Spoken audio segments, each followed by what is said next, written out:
La pêche, c'est devenu un point de tension entre la France et le Royaume-Uni. Regardez ce bateau de pêche britannique. En fait, il a été dérouté par la gendarmerie maritime française parce qu'il n'avait pas de licence de pêche accordée par la France. En bref, en gros, ça veut dire qu'il n'avait pas le droit de pêcher au large de nos côtes. Et ça, c'est le dernier épisode d'un bras de fer qui dure entre la France et le Royaume-Uni.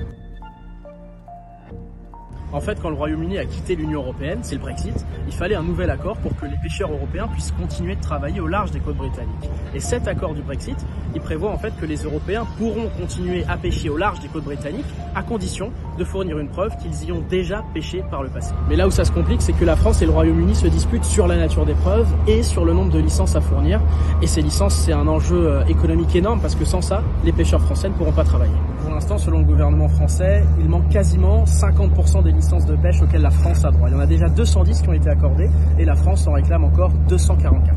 Et pour faire plier le gouvernement britannique, la France menace de mettre en place des mesures de rétorsion à partir du 2 novembre prochain, c'est-à-dire par exemple des contrôles aux douanes plus fréquents et une interdiction pour les navires anglais de débarquer sur les ports français.